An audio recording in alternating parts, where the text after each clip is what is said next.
Hey, I'm so glad you reopened up a space. Hmm. Because I wanted to know if in that situation, Hmm. did you go to the HR? Like, what happened when you went to the, did you go to the, when you first went to the HR, did they deny your case or what? They didn't. They just said the way things work.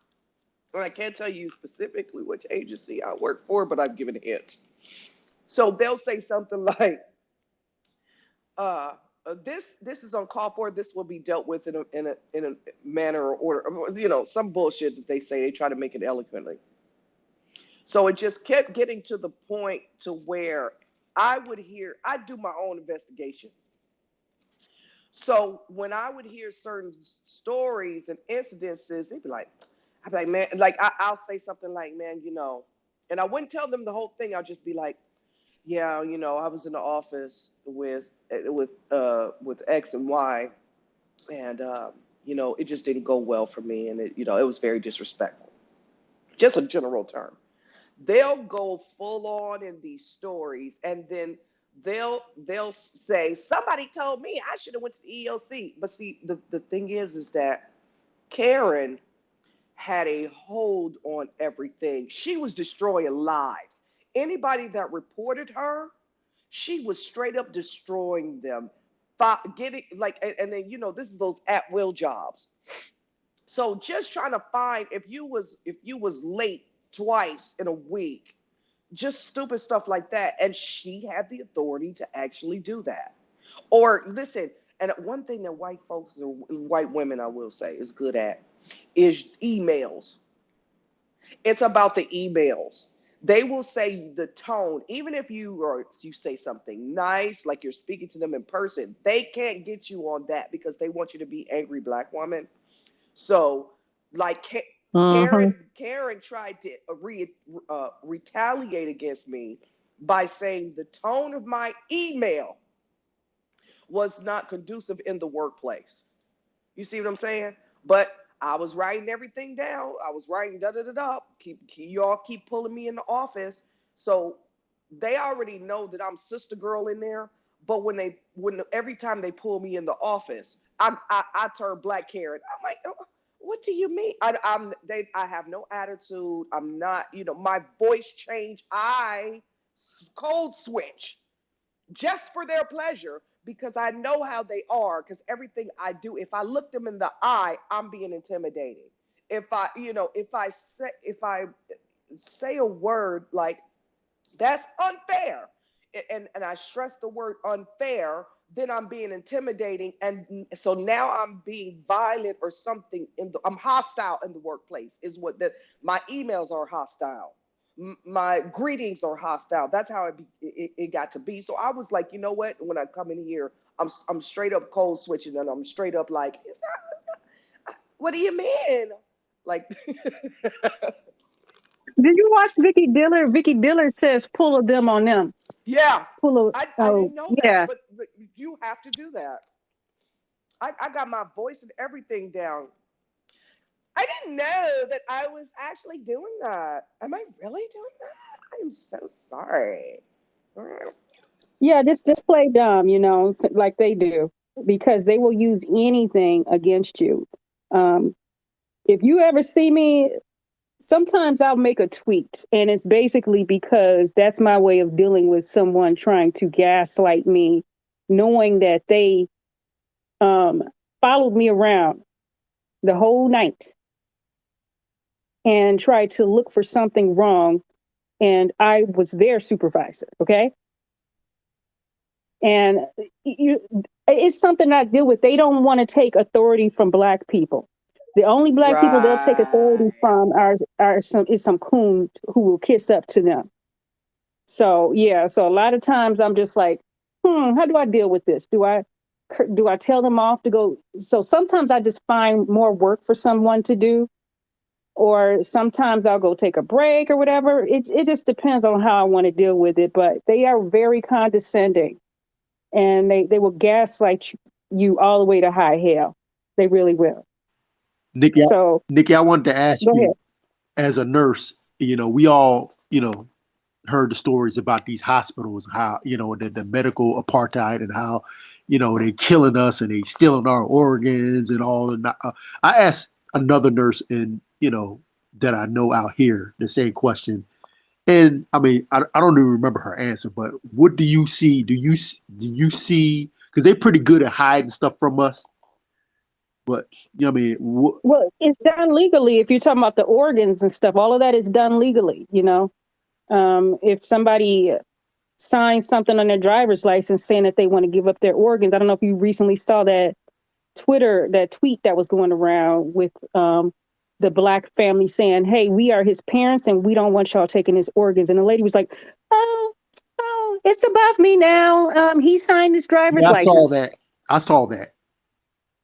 I really don't even have to go back and ask what happened. I'm pretty sure they took his organs within 24 hours. I'm pretty sure they were not able to do anything about it. What they could have done is ask for a social worker too, and like ask for to they could have gone to see a judge and gotten some type of extension or something to keep him on life support.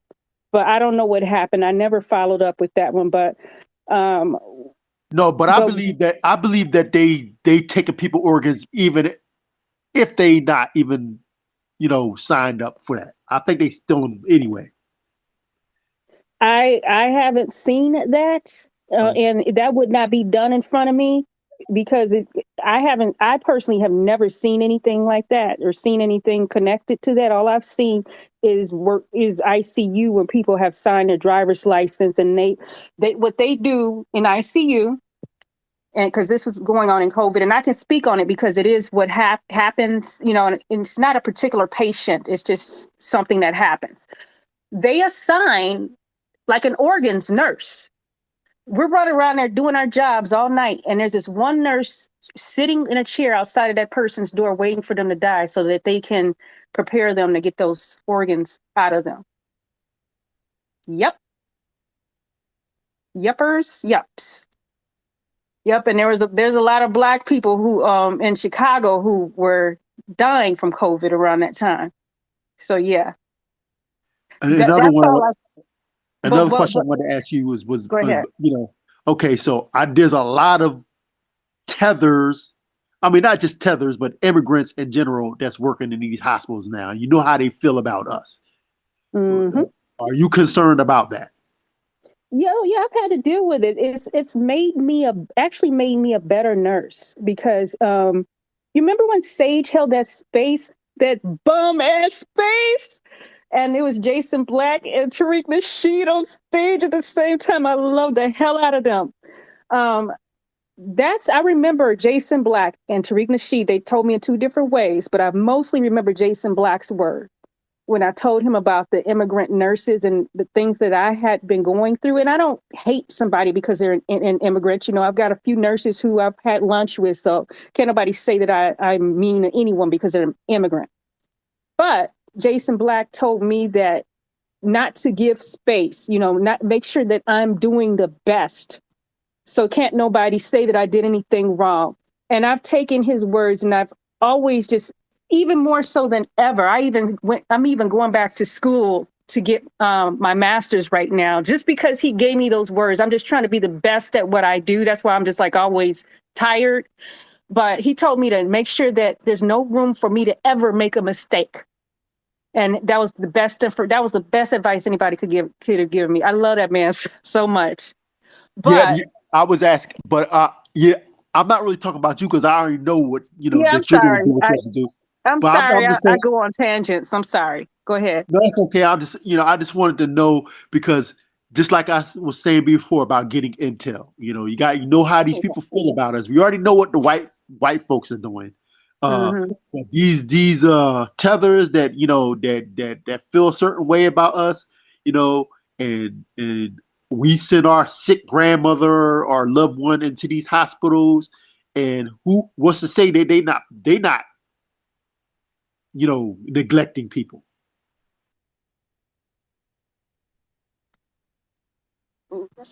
You are correct. You don't know that. There's there's a lot of situations that I'm sure happen. and you just never know. That's why you have to be vigilant about looking out for what's around you. Ask me the question again. Like, can you just be more specific? Okay, so basically, we know how these tethers feel about us. Okay, so we know that they have them working in the prisons, and they're extra brutal on FBA prisoners.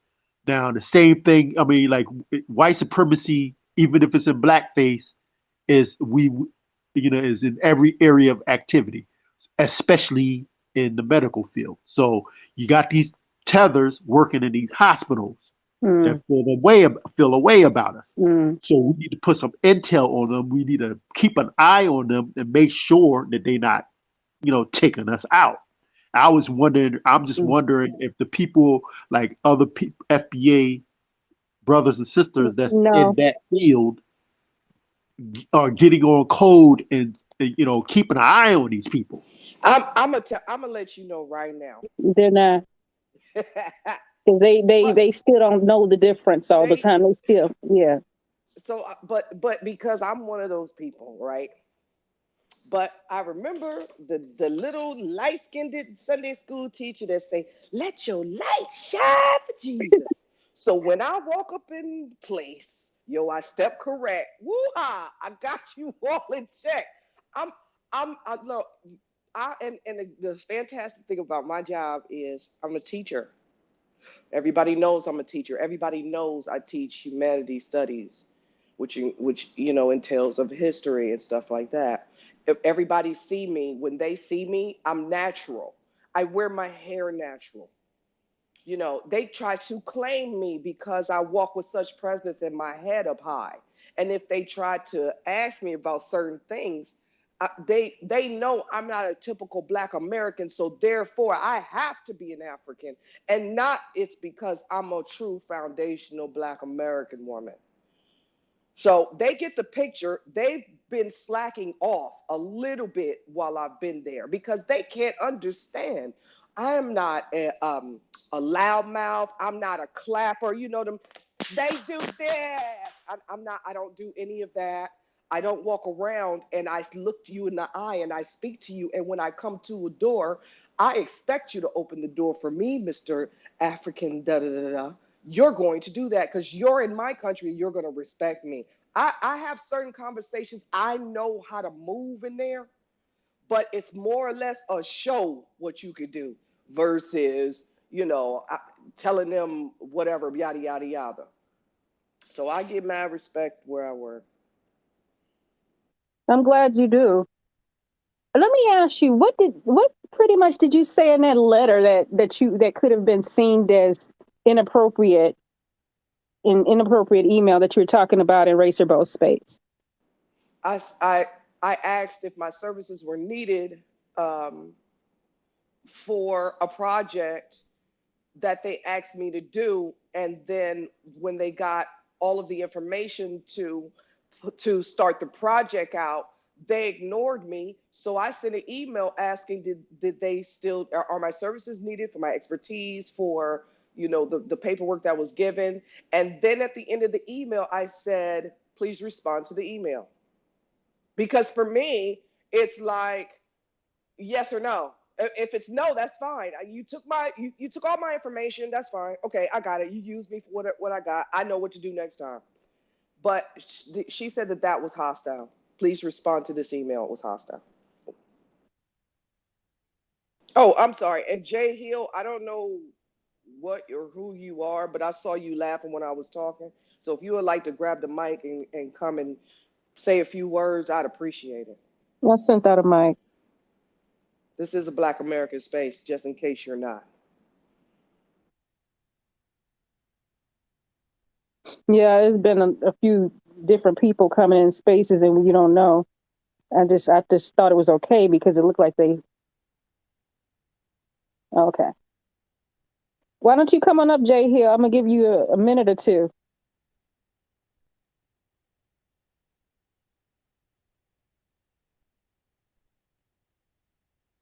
Okay, bye. They're gone. So what were you saying? Yeah, I just, I don't appreciate it. Hmm. I don't like stuff like that, y'all. And I hate that all the time we have to keep vetting our spaces. Like, Yeah, you want to come in yeah, and get yeah, information. yeah, and they are obsessed with us. But see, there's some I can't. It's sometimes when I get like mass followings, and it ain't like that no more. But I have had that happen, and I can't watch for everybody who follows me. But it says that this person follows me, and they didn't just follow me, but it doesn't look like they really follow too many people who I know. So I said, let me go ahead and kick them out. Because if they didn't, because all they had to do was come up here and say, "Hey, oh no, no, it's cool," and they could have gone and sit back down there. I get what you're saying. They're gone now because we had that in the other space where people were coming in playing. They have nothing else better to do. They sit in their other country and they come into these spaces and start laughing, whatever. We're not making up these racism claims. We ain't pulling this out of our butts. This stuff really happens. I will write you up, nigga. Yeah, I've heard it, y'all. I've heard it. yeah, yeah. It's outrageous. And you know what? Like we were talking about Russians and Ukrainians and the racism. Because my experience, I first experienced it with Russians and Turkish people when I realized just that they hate black people, and it's always over there in that area of the world. I had a Russian tell me, I guess they forgot I was black, even though my skin is pretty brown, pretty dark. But I guess the way that I was talking, and they forgot I was black and told me that when they purposely get big dogs and walk them because of the black people in the neighborhood. Repeat that. They told me that they purposely get big dogs and walk them because of the black people in the neighborhood because they're scared of the black people. They walk big dogs. They like to attack us with dogs. You get what I'm saying? International showcase. Yeah, man, they cowards, man. The white supremacists, what they do is they target women, children, and elderly. The only time Yeah, they I've come had after people us, stick oh, dogs on me. yeah, the Go only ahead. time they will come after us if they have a gun or a badge or some kind of military backing. But they're cowards. They target when we were kids, we used to get chased by grown ass men. But they don't chase us now. That's when we're grown. Well, while we're grown. Soft So targets. yeah. The kids are soft targets. I'm agreeing with you. Go ahead. No, I was finished. I was listening now. Okay, so what I was saying though is I've had because I do live in a suburb. I ain't gonna lie. I've had white people like loosen up their leashes while they're walking their dogs, and they pretend that it's by accident. They like sicking dogs on black people. This has happened more than once. So I just start cussing their ass out and tell them to get their damn dog. I didn't know they were doing all that. Yep. If I have to hurt an animal because of them, that's messed up. Well, it's their fault if their animal gets hurt because they're trying to loosen up the leash and stick them on black people. And another thing, like I notice when I go home and I see like in areas because I've been away from the city, just back and forth for the past 10 years or so, right?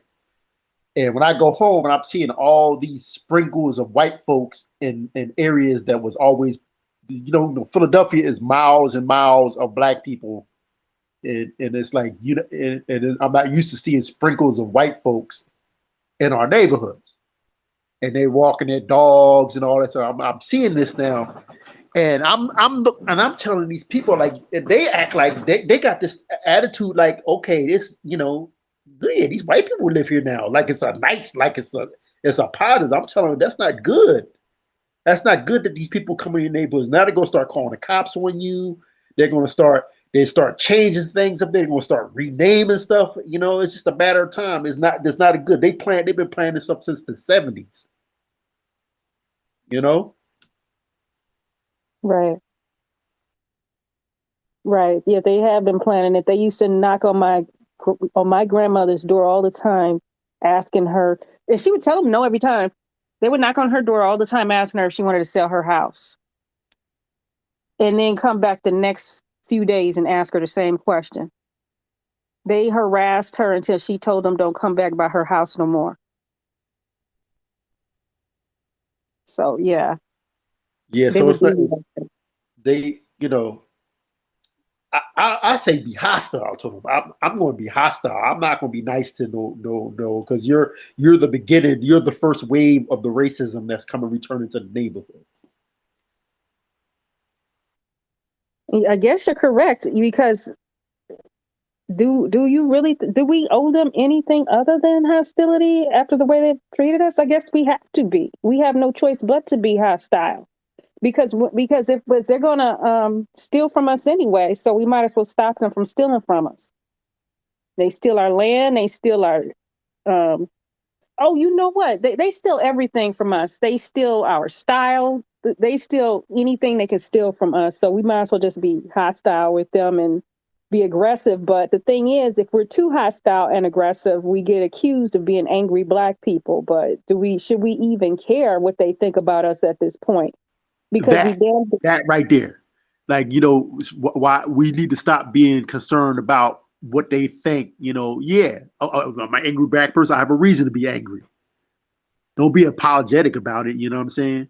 right, right, Because right, people aren't angry for no reason. They're angry for a reason. right. It's just like okay, those are. I was wondering why people was re, going against the fact that when these people don't get elected and they start blaming black men for not getting elected. Remember well Stacey Abrams and Stacey, all. oh yeah, her Yeah. ass, yeah, So I don't have a problem getting the blame because yeah, blame me for not electing you. I mean, I'm not in Georgia, but I'm just saying, yeah, I don't have a problem if you going to blame us for not electing you. You're not doing shit for us. So why y'all don't want to, you know, why do people are concerned about, getting the blame for not electing somebody when they're not doing shit for us? yeah. I don't get it either. I really don't get it. And what's so sad is a lot of our people they still don't see. I don't know. Let me know if I'm wrong, but they still don't see Democrats as being a problem. There was this man at my job who was very acting very racist, and I was talking to another black nurse about it, and she says, "Oh, he probably just voted for Trump." I kid you not. And we still got these church people running around here too, talking about pray. So what do how do you what do you do with that?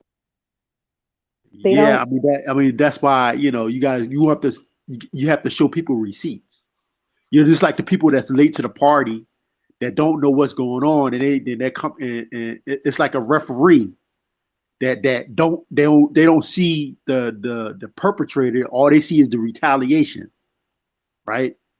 So they're like a lot of people coming, they looking at us like, why are y'all tripping on the Africans? But they don't know why we're tripping on the Africans right now.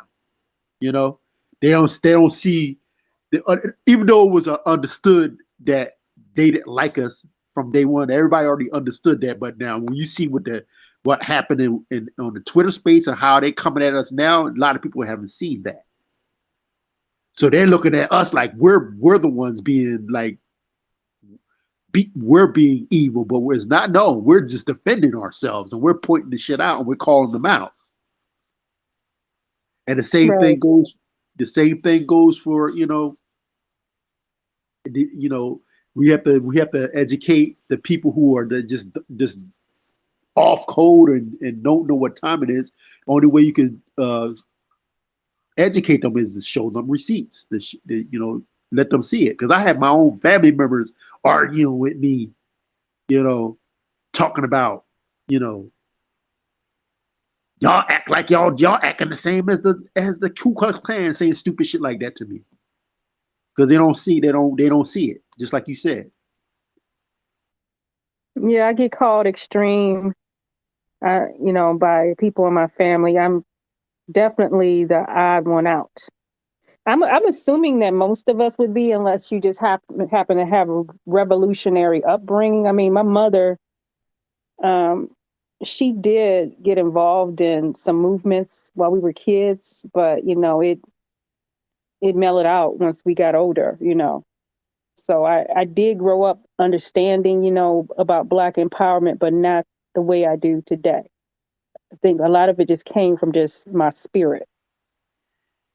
Yeah, I mean, like I said, we all have the family members, and we have friends. Like we don't, you're not gonna stop loving your family members and your friends because of what they think. I mean, just like Tariq, he, Claudia Jordan is his homegirl. That's his homegirl, but Claudia Jordan is the worst. Claudia Jordan is the worst. Do you know about her? Yeah, I'm trying to pick my words carefully. I'm saying like I haven't screenshot like we've been going back and forth in the DMs for a Be on while. code. Be on code. You could do it. You could do it. No, I'm just saying me and her been going back in the DMs for a while, because when I first met her, she was cool. She's a sweet person. She's as a person, yeah, I can see why people like her, but she's on somebody, y'all some fake woke, and she's and I pointed out, like when I point out that the bullshit that Biden I come back to her DMs and I point out some bullshit that Biden done did, and she still be sticking up for the motherfucker, like. But that's his homegirl. Like he's not gonna stop loving her because what she think. I don't even know if he even realized. You know. Oh, he know. He know. But see, that goes back to my first point when I say we have to do a better job of being on code. We a lot of times we really take the moral high ground, like, oh, that person did this, blah blah blah blah blah. At some point, if they are foundational, I have to be on code. Clarence Thomas is not my favorite person in the world. I have to be on code with him because there are certain points when he gets up and he speaks like a foundational. He can't help it. Now he does do some things that I don't approve of, but he does, and he is a judge, and he is a Supreme Court judge, so his words do matter. So that's all I'm saying. And you saying Clarence Thomas on Cole? I got it. Well, explain that. There's been a couple of cases where he's spoken up, and then when you hear it, you like, Clarence Thomas said that. I think there was something that was either talking about guns or something, and he referred back to the freedman status, or it was something that he said. And I looked, I have to find it, but I looked and I was like, wait a minute, is he talking? It's like you can't help it though. If you're a freedman, even if you try to get with white culture and all that stuff, and white is right and all that stuff, something inside of you that happens to and that has happened to Clarence Thomas a few times. Now I'm not saying a lot, but a few. Well, I don't know. Sometimes, what do you call it? What do you call that one bedwench black chick who's married to the white man? Who's always That saying new something. justice, the new judge, you talking about? No, she is. I guess she's a commentary person. She got She just recently had a baby girl. She already got a son by her husband. Oh, Um, damn! Yeah, I know you're talking about. The one yeah, that that clock. Kanye was up next. Yeah, So what's her her. name? Yeah. Yeah, but What yeah, about it? What about it? the clock is right twice a day. Is what I'm saying. Um, I can't. I just can't rock with Clarence Thomas. He's too much of a coon for me. I I mean, didn't say rock uh, with him. The thing, see, this is there's a difference. When you are okay, when white people get on code, Like let's just say it's a black boy dating a white girl. The white girl's father doesn't like him. Okay, Mm-hmm. the father will alert the other white folks around the town about the situation. That boy, now might work at, let's just say, a corner store for a white person, right? Now the Mm-hmm. white guy that hired him might like him, but because that father and he knows that father, he's gonna fire him, and he does it, and he doesn't feel right about it. The guy that owns the store doesn't feel right about it, but he's on code. So white people are on code with each other, whether or not they're someone's doing the right or wrong thing. I'm serious. Now, on code support are two kind of different things. I'm on code with foundational Black Americans, period. There are some that go off the rails. I understand that. At some point, I'm looking for a breakthrough. I'm looking for something that they've said or did, or something that signifies to me that I can be on code with that thing that they said at that time. So Clarence Thomas, listen, I even went in the high school. They took us to go and see Clarence Thomas. I sat through that whole 2 hour thing, and I was disgusted. I was in high Jumping into the school. I was matrix. disgusted. I was disgusted. I sat through that whole 2 hour thing with Clarence Thomas. I hated sitting there. It wasn't until recently that somebody posted something that he said, it's been two times out of the whole entire time that I've heard of this man's name that he said something on code. The things that he said on code about Friedman, I was on code with him on that. So that's my point. And I get what you're saying. I can get what you're saying. Um, but like, first of all, tell me what he said when you went to visit him at school that disgusted you. Not the fact that he said anything. This is the Anita Hill time. This is during that No, whole. that time. Yeah, yeah. This was I went to a Freeman school, and so they were taking us to see a lot of just influential black people that were doing stuff and blah blah blah. I had these certain jobs, and so for my civics class, yes, hold on, baby. So for my civics class, I had to literally sit there and endure in it. And I kept thinking about the whole trial and Anita Hill and all that stuff. So it was during that time. Oh, oh, I thought that he was said something different, but the reason why I put him in the same category that I would put him as Candace Owens is because he's done more damage than good.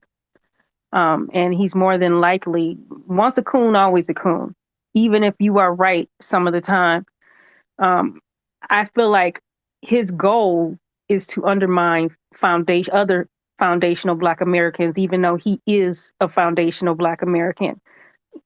He is a tool, especially with that white wife.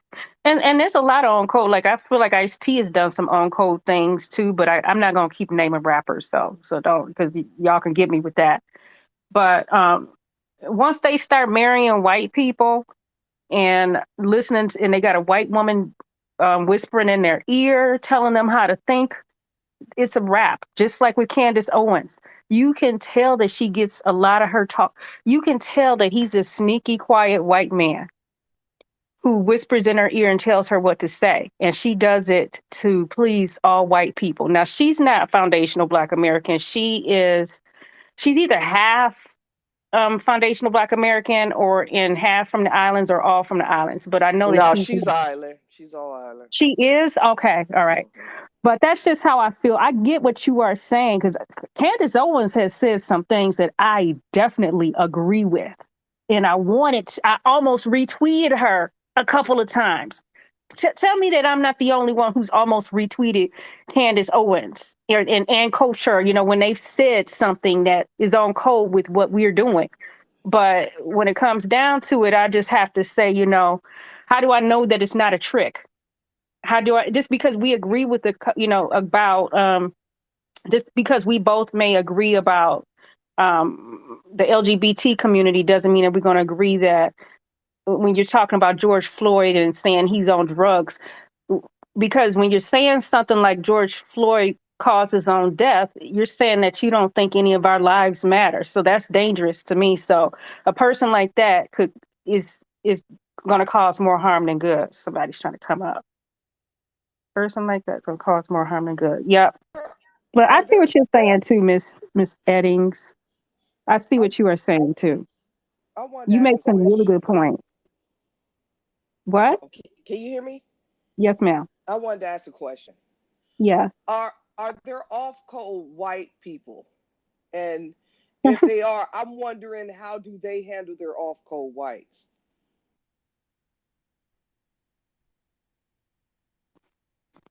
You remember when we had that black, remember when right after all of that George Floyd stuff and you had a lot of people protesting and putting up Black Lives Matter signs? I remember seeing some white people holding up Black Lives Matter signs standing in the street and white people coming by honking at them and chastising them. And that was their way of saying, hey, you're getting off code. You're not supposed to be with the blacks. So they're on code with each other constantly. They're constantly on code with each other. I remember years ago seeing a black woman arguing with a white man in a grocery store, and all of the white people gathered around against the black woman. And these white people didn't even know each other. So they're on code with each other by nature. They well by watching how each other acts. What do you have to say, Black MP? Hey, Nikki. The one thing I was going to say about what Miss Eddington, what she said, Miss Eddings, is that the way they stay on code, well, the way they punish other white people who get off code. The perfect example of that is Kyle Rittenhouse. You had white people down there mixed in with Black Lives Matter, protesting, what went down, and the white folks got shot down. That's their punishment. You wanna side with black people, okay, and you watch the judicial system give him a pass for killing other white people, but he was killing other white people because those white people were protesting along with black people. So that's how they do that. um the one thing I wanted to touch on what you was talking about, Nikki, I understand what you're saying, that um Trump will say some things, right, that you'll sit there, you'd be like, you know what, if I would have agreed with his ass when he was in office, especially talking about immigration and stuff like that, we would have been looked at as coons, right? And we're pretty much saying some of the things that he says when it comes to immigration. Ann Coulter, I know she has something out now where she's talking about um, black Americans and we built America. She's absolutely right. Trump has also said it. Um, I've worked with people on the job, and this is probably 2 weeks ago. I saw there was a Spanish guy, and one of the white guys said something racist to the Spanish guy, like, make sure you get your Taco Bell for lunch or whatever. You know what I'm saying? But the Spanish guy allows him to play with them like that. And I don't think that's funny, because if you're saying that about him, then I know that you're saying something about me. But I don't really think it's funny. And I was gonna pull the Spanish guy to the side, and I said to myself, well, if he's gonna accept it, that's his problem. I mean, that's his thing, because on the other end of that, I know that they probably got a problem with me. But I say all of that to say that when these people say stuff and they seem like they're siding with us for a different reason. They're not siding with us because they necessarily agree with what we're saying, because they don't like us either. But I get what you're saying. Yeah, Welcome to. Thank you so much. I had to shut down my Thank you. phone because I couldn't. Everybody kept going out for some. I thought it was somebody else, but it was my phone was acting up. But Yeah, you thought it was Miss Eddings, but when you opened up your mic to tell Miss Eddings that she was in the Matrix, you were in the Matrix, actually. Yeah. So yeah, I just had to fix that. Everything's good now, though.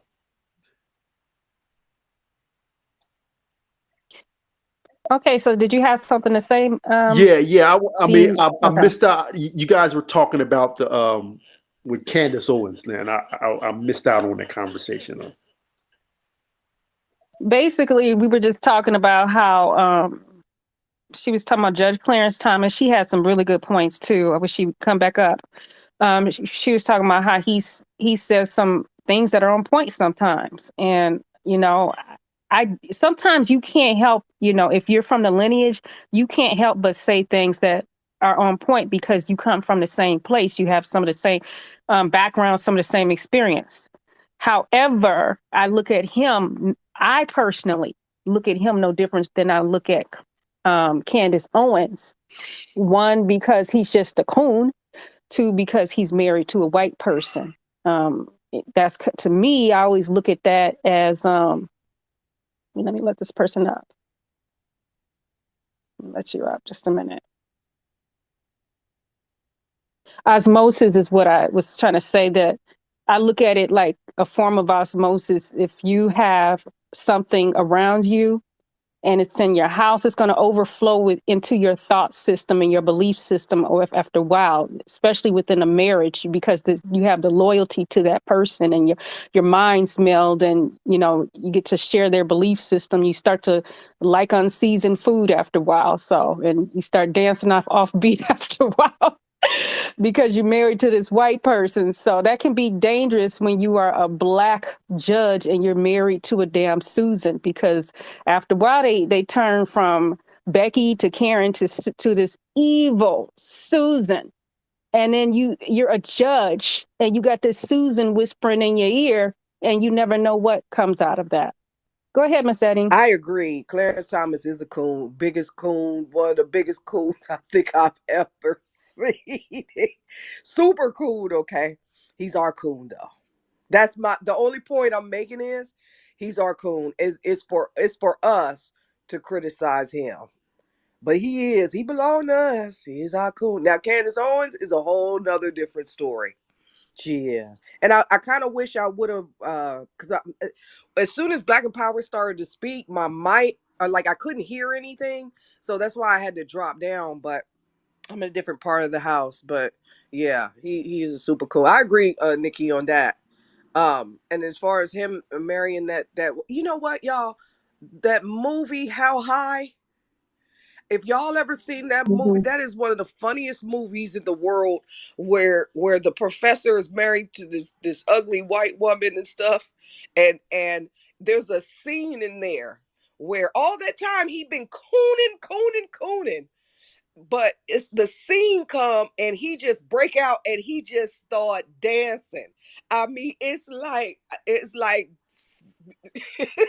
the Negro came out of him, or the song came on. It was a black song, so I think there are certain times, certain points where even the coons, they break out of it. I think they realize, like, oh my gosh, wait a minute, I'm stepping out, and then they might step in, but I think they can't help it. Is the point?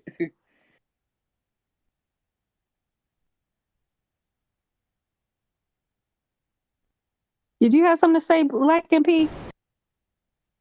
Black and Power?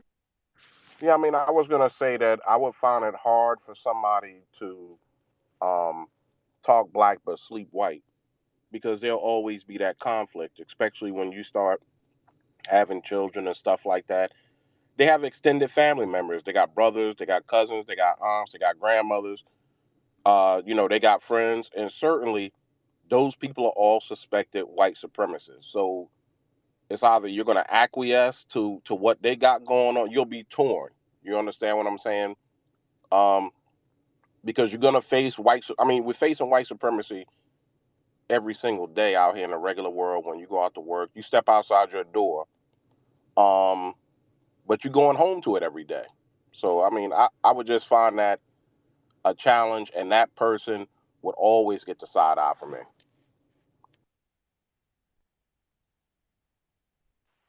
Me The too. worst part about it is you got it. Like, okay, if that's your significant other, you have to come to their defense, even if they're going up against another black woman. And Facts.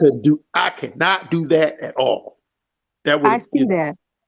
That yeah, because that's your husband or your wife. You got to side with them. yeah. Yeah, So that's a tough one.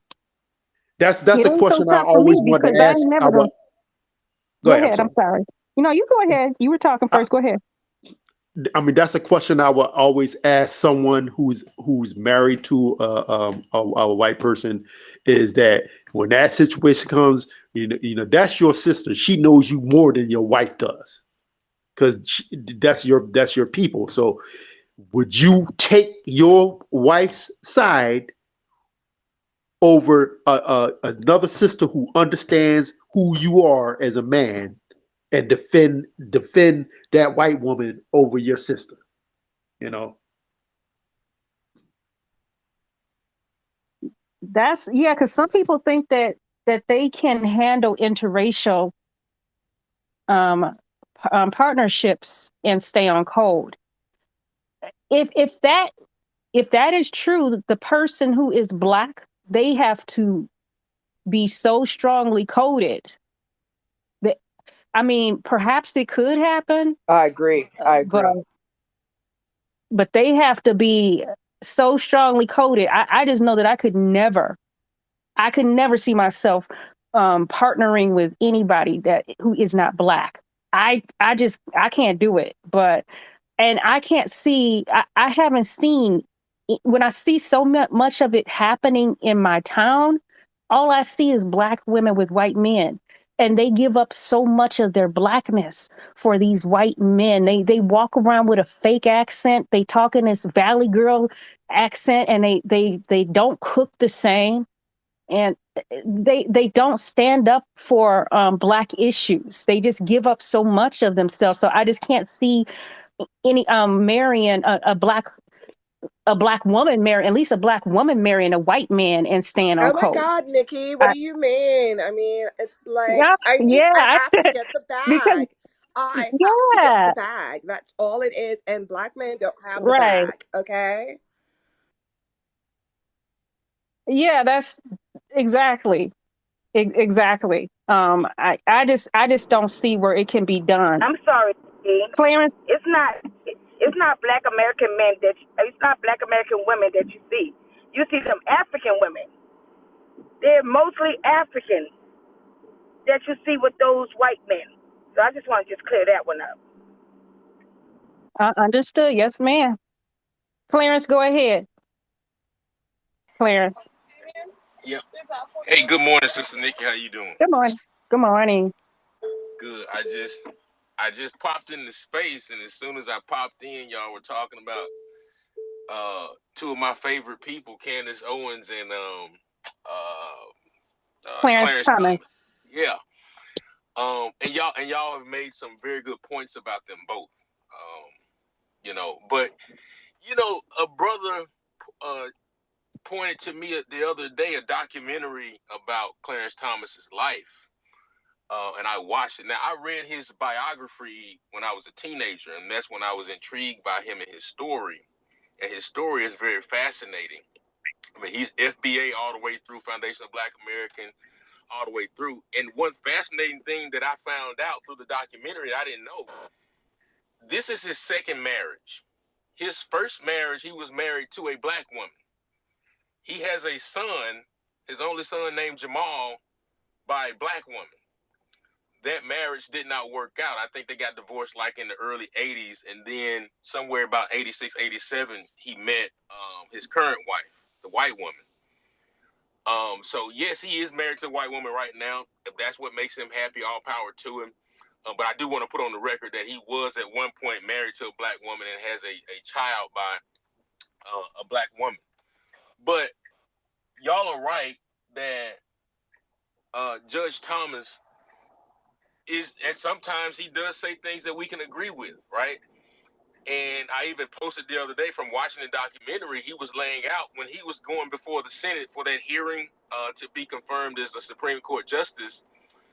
He said he realized that for so many years, people have been telling him that um, he should be afraid of the Republican racists, the rural bigots. But he said he realized the biggest danger to black people in the country is the white liberal. And I can agree with him across the board on that, right? And so, I mean, when I disagree with people, I'm gonna disagree with them. But where I find agreement, I like to point that out, and I think that's very important.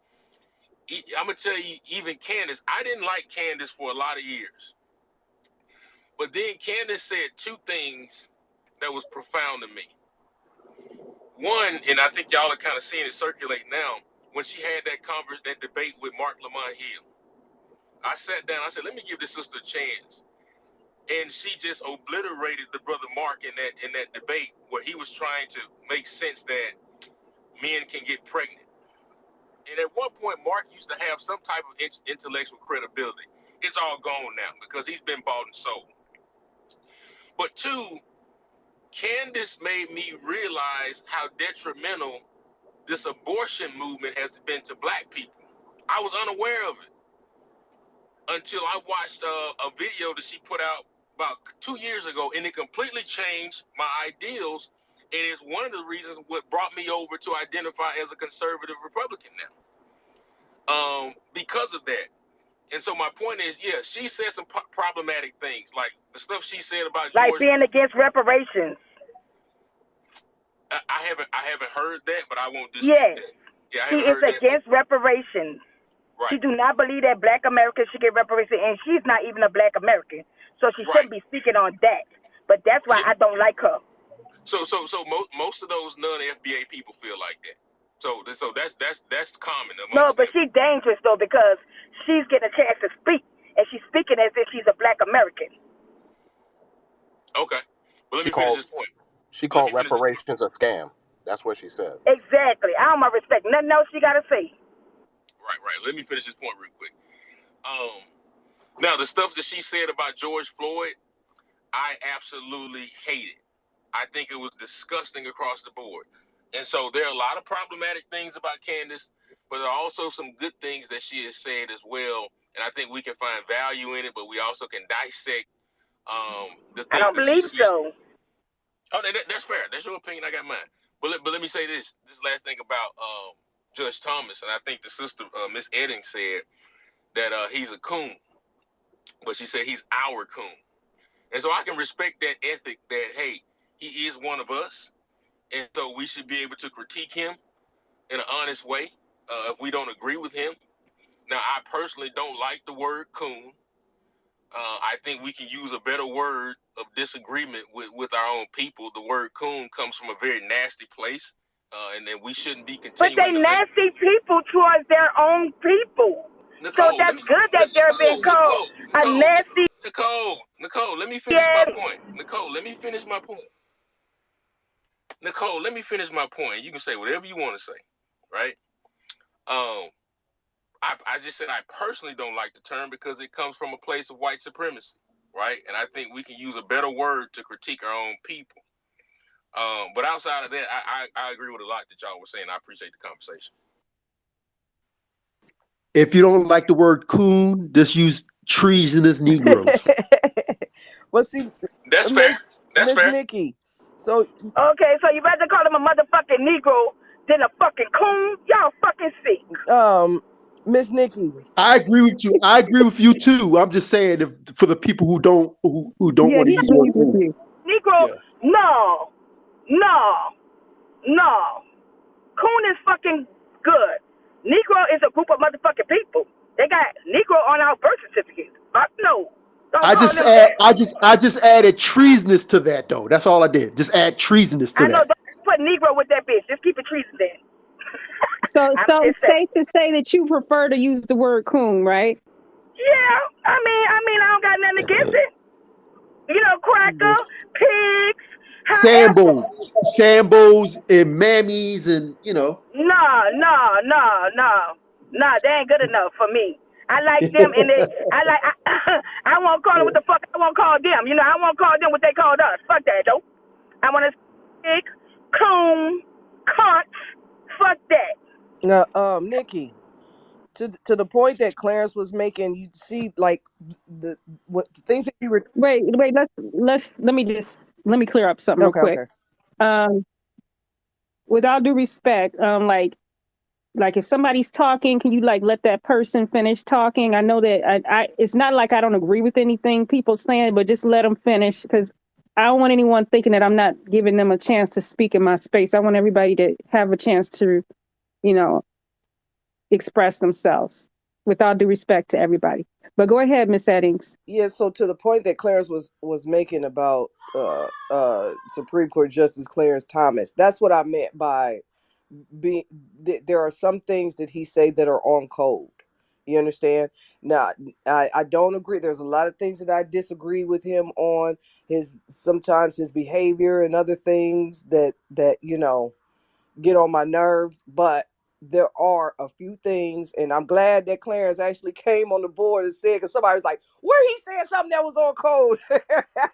you know, he is a foundational and he does belong to us. But that's all. I just wanted to comment. Thank you, Clarence, for your insight. And number two, Clarence, Candace Owens, I can't get nothing. I'm sorry. Even if she says something good or she says something bad, I'm not saying. I mean, she has said a few things that I do agree with, but I can't get on code with anybody that's not foundational. And I'm only talking about getting on code with those that are foundational, and those that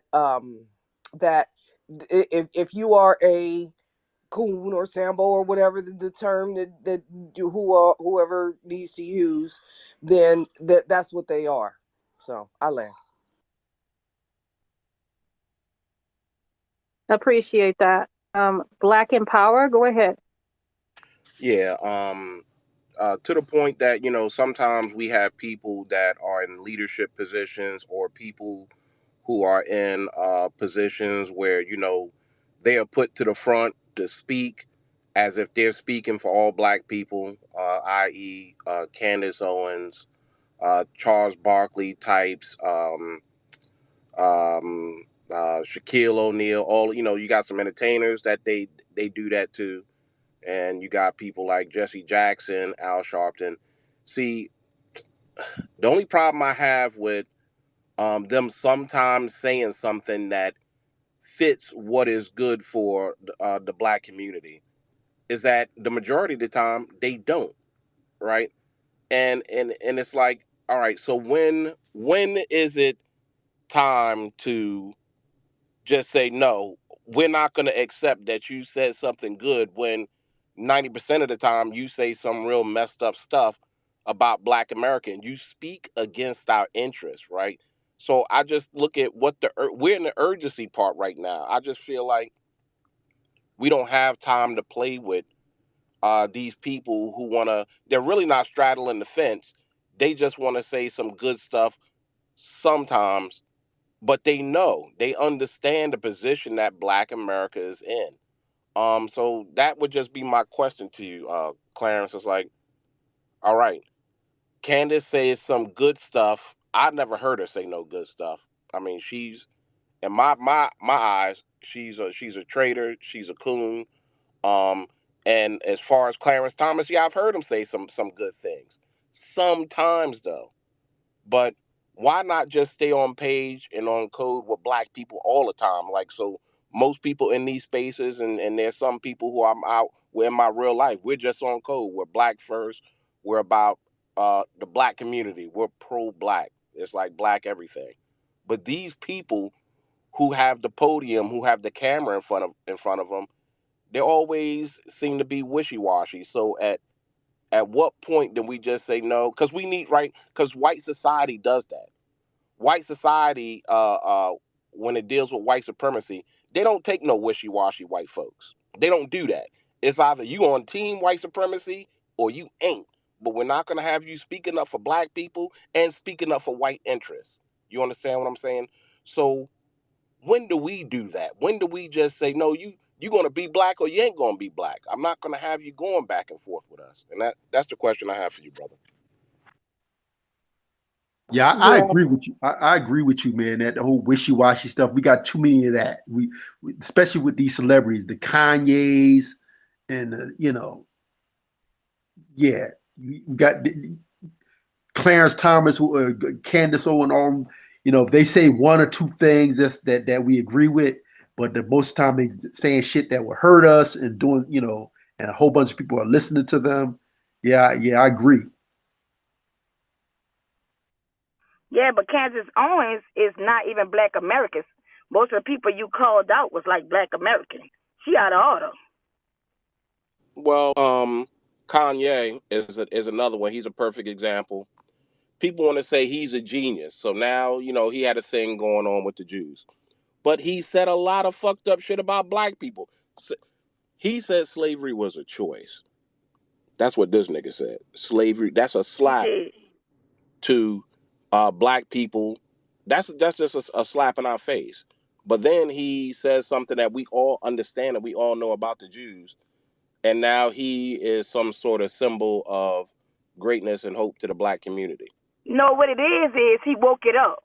He, by him doing that, it gave the black community a chance. You know what I'm saying, to express themselves and expose some of the shit the Jews, got going on. So I don't, that's what that was about. You know what I'm saying? We jumped on it, because he opened up a can of worms. That makes sense. Yeah, but then But again, not because, Nicole, but he not no fucking, you know what I'm saying?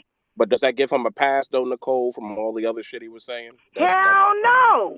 Shit, hell no. But at the same time, the dumbass nigga did something right this time, you know what I'm saying? Because he opened up the can of worms. I mean, we needed that exposed. That's what I'm saying. So his dumbass, he ain't mean to do it, but it just worked in his favor with the black community this time. That makes sense? But Yeah, I I wanted don't to speak. support him to be a president, you know what I'm saying, of the United States or nothing like that. Fuck no. Or nothing like that. But, I mean, yeah, he fell in good grace on this one. And he is, like Nikki said, he's one of us. I know In the Clarence wanted to category speak. of coon, sometimes. But he's still ours. I don't know. I get what you are saying. I agree with a lot of what you're saying, but and I even saw some of our master teachers. They took that part of what Kanye did, and they, they didn't completely support him, but they use it as a teaching lesson. Um, I personally feel like I was kind of done with him after marrying that white woman. What? Not just marrying that white woman, marrying into the Kardashian family, because I see it as every black man who comes into contact, every man who comes into contact with them, they get what's called the Kardashian effect.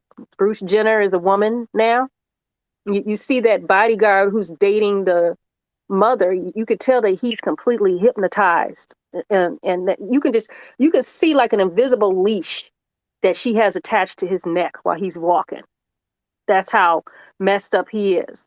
um Tristan Thomas, he still seems a little bit messed up too. So I just couldn't get with him after marrying that white woman, but I still think that he's one of his music, he has music brilliance, of course he does, but I have to be careful because he'll say something that's correct, and it will be even more on code than probably Clarence Thomas, because if you think about Kanye West's music from the beginning, he was on code more than a lot of rappers at that time. So he knows better. He knew what he was getting into. So you take that mind of Kanye West and you mix it up with the Kardashians, and you sometimes get this super coded Kanye West, and other times you get slavery was a choice. Can we play with that? Um, you want to put your kids in a safe vehicle and ride them to school, but it only has three wheels on it. And so, what if it goes over a pothole or something, and then they go through the windshield? So, who's it? Is it Clarence or Black in Power? Who's next? Clarence, go ahead. And then Laylo Brown. Yeah, yeah. I'm gonna be. I just wanted to respond to the brother Black in Power, and I see Laylo, so I'll be brief. But I think we have to have realistic expectations of.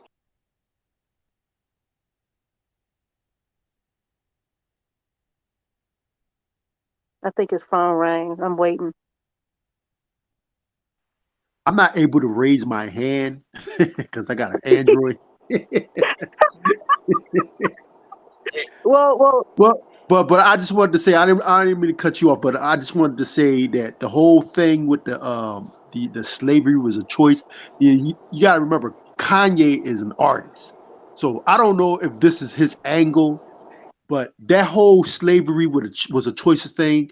I kind of agree with that because we got people who choose slavery today. All these off code ass Negroes choose to be off code. That's not What do slavery you? though. No, no, no. Well, there was people back in those times that were slaves that choose to be slaves, and when there's people who choose to get the hell off their plantation. There was No, two. I don't think There's nobody always chose to be a slave, bro. They was no, already a slave. They were scared to leave. Come on, bro. that's Come a on, that's bro. that's a choice. You have a No, but they choice. were You scared to have a leave. choice If to they stay leave, on they the. gonna die. For No, I'm God's saying you sake. have a choice. You have a choice to stay on the plantation, or you have a choice to get your ass off of that plantation. That's a choice. Get off that fucking That's definitely a plantation. choice. They gonna shoot your ass dead too. You somebody property at that moment. Come on, Yeah, I bro. understand that. I understand that, but it's still a choice. Like, what are you going to do? Are you going to stay on the That was not, plantation, or are you going to leave? no, it's not leave, bro. It's get killed. Think about it. You tripping. You get You you was you can getting get killed. killed now. So You it can was get what would you you do? can get. I mean, you could get killed now. Like if one of these race soldiers I have a takes out choice somebody in though. your family. That's hey brother. Let me just say that's a false equivalence because those people they took them over. This wasn't even their homeland, right? So you're taking people out of their environment, away from their homeland. That's a false equivalence. We can't And then he say took about that nine. we can't say that the same thing that people who are acting like they want to be part of the plantation now, the same people that were forced to be on the plantation then. That's two totally different situations. Our ancestors was taken off of their homeland. They were beat. They were buck broken. They were raped into submission. Their babies were killed. That's a false equivalence, my And you Yeah, brother. talking I about mean, they I have a agree. choice. I absolutely agree with you. All I'm saying is, you But take know, that comment back then, if you agree. no, what I agree. You're not understanding me. What I agree with everything you just said. All I'm saying is even us today, even it's not, we can't compare to what the slaves went through. But But us today, we so have a choice. visit. Hear me out, please, sis. Please hear me out. Um, Today we have a choice and us in the movement, we made a choice not to put up with this white supremacy bullshit. We're not putting up with it. But you got too many of us that choose to just go along with and play the game. That's all I'm saying. Well, I agree with that comment, but I don't agree with the comment that slavery was a choice. You know what I'm saying? Now, when you rearrange your words, I feel that. But don't be going around saying that slavery was a choice. That's No, all.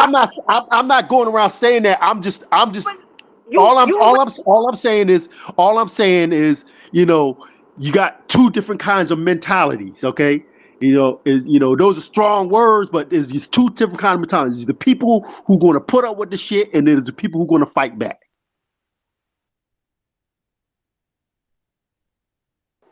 Okay, I can finish my point now. go ahead. Okay. Um, yeah, that's a whole different conversation that we can have, which is interesting that the brother has that viewpoint. But anyway, what I was saying is that to me, there's no um, black leader with a large platform that's 100% on code. Somebody's going to say something problematic at some point we're going to disagree with, right? And so, as you mentioned, Sister Nikki, like early in Kanye's music, he was on code, right? But then as he got deeper into the game, got more money, he switched up, he changed. So for me, the only value I find in Kanye now is his music. Anything coming out of his mouth, non-music, I don't find any value in it because he's just babbling at this point. Like the only reason he brought up Jewish stuff is because he was on his last leg of desperation and they were stripping him of everything. Under normal circumstances, Kanye would have never said any of that stuff about Jewish folk, and then even revealed that he didn't have any black people working for him, right? So all of a sudden he wants to get black when everything is being stripped from him. So I find no value in what Kanye says from an intellectual standpoint on social issues. Okay, but you know, and I kind of forgot my point. What I was saying. Let me say this: like, okay, Tariq Nasheed, I love the brother, but I don't agree with everything that he says, right? I find value in a lot that he brings to the table and what he says, but I don't agree with everything he says. I think some stuff is off code, in my opinion, right? So I think we have to sift through the humanity of people's words and their perspectives and find value in what we can work with and what we can use to advance our collective plight, right? Because there's not one person's words that's going to take us to the promised land. It's going to be a collection of actions, a collection of work, a collection of ideas that's going to take us there to the proverbial promised land, right? And so my position is when we hear somebody say something that's on code and of value, let's use it, let's run with it, right? When they say something that's off code, let's critique it, let's call them to task. And then from there, but I don't think there's anybody, even none of us, that's going to say something that's particularly all black and on code, because guess what? The black experience is not monolithic. We all don't see the world the same way. We all don't have the same viewpoints. And so to a point, what black is subjective based on who we are and what our upbringing is. And that's why we have these type of spaces where we talk and bounce ideas off one another. And so for me, Candace Owens, you know, to the point, but Black and Power's point about the kind of the wishy-washiness, there's nobody, name me one person that has always said something 1000% on code and they haven't said anything that you disagree with. I would love to hear who that person is. I may be wrong, but I would love to hear it and entertain that What about conversation. Ice Cube? Did Ice Cube say anything off code yet? I can't say with certainty yes or no. He I says a can't. lot of Yeah. he says a lot of things that are on code, but I'm sure if I can sift through his commentary over the years, he may have said something that we could deem problematic. So No, don't say that. You don't know. I just asked a question. So yeah, right well, now it's no. I The just said answer is you haven't found anything yet. So right now it's no. Until somebody finds something. I won't say. I just say I can't say it with certainty yes or no. But I'm But not. I'm saying, I haven't heard anything. Anybody in the room heard anything that was off code from Ice Cube? I'm just saying. You asked. What did Tariq said that was off code? I want to hear that. Why Like, you what did bringing he up do? Tariq? Why you getting mad? Why? Cause we have them in here. We would not talk about Tariq.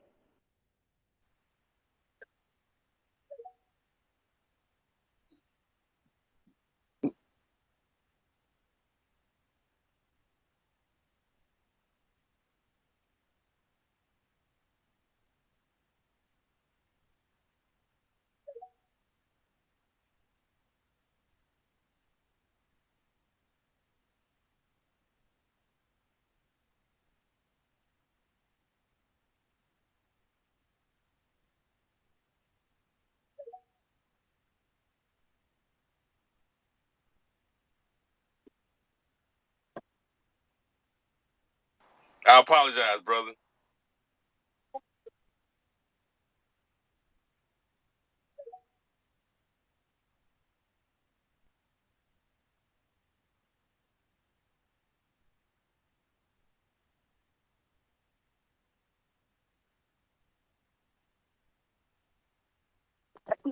And I agree with that. You do have to take the emotions out. I am curious to know what you feel like Tariq did or said that was off code, because I hear a lot of people say things. I don't jump out. I don't jump up and bite people on their butt. Every time they say something about Tariq, everybody has the right to say, to feel how they feel. Yes, I do defend him a lot, but I still, like, if you're in my space, you have the right to say how you feel. I may not agree with it because I see him as being one of my master teachers. Like, I really admire him a lot, but I understand that everybody else may not. So go ahead and finish, your point. You talking to me? Whoever said that something about Tariq, he doesn't agree with Tariq, everything he said, and some things were off code. Somebody wanted him to clarify that. I think Okay. somebody had asked him to clarify that. Yeah, that was me. I'll say it. So yeah, I believe I was in a space the other day for about an hour defending Tariq, right? Because every time Tariq does something great, like the museum and other things, I want to make sure I give him credit for it, because you're gonna have a lot of people trying to hate on him, call him a grifter, all that kind of stuff. So let me say this as I preface my comments. I love Tariq. I find value in it. Buying my tickets to the expo, I'll be there in Dallas, right? But one of the things I disagree with his approach is, I don't like the public shaming, the constant public shaming, in the ways that he approaches conflict with people. I don't like it. That's not my approach, right? I think there's a better way to do it, especially as a leader of a lot of people. I think there's a better approach that he can Brother, take with that. And I He think says he's not a leader, but go ahead. But we're gonna let him finish. We're gonna let him finish. Yeah, because I You want to have the know right to what finish. he Go ahead. said yeah, that is off code. pardon me. What did he say that was off code? Not what he did. hold up, you gotta wait. Hold on. Let him finish because we all gotta wait. No, that's what I'm talking about. That approach to me, I don't like that approach, and to me, that approach is off code, in my opinion, right? Um, what did you just say a minute ago, Sister Nikki? I lost my train of thought. What approach? The approach of the public. Like Listen, when, Africans, like disrespecting, Black Americans, and then he come back, with a response. This is ridiculous. What approach? hey, Nicole, let me finish my point, and then you can say whatever you want to say, because you keep interrupting Hurry me. up, sister. She ain't making no sense. I'm sorry. Go ahead. Thank you, Sister Nikki. But what I'm saying is, I don't agree with that approach. I think there's a better way to have these conversations with people, even when we disagree with them. I think he spends a lot of energy going toward his detractors in a very, I think, that can be seen as a toxic way. And I think we can have because what happens is, everybody who follows Tariq takes that same approach, right? And it's become very dangerous to You take that type lying. of.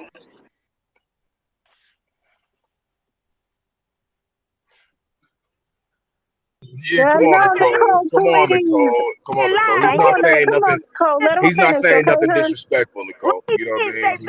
He said everybody that follow Tyreek take that approach. No, fuck that. I follow Tyreek.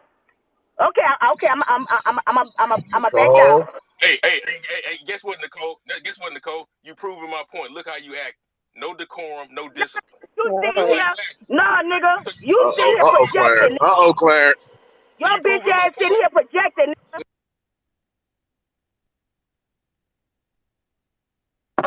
Okay.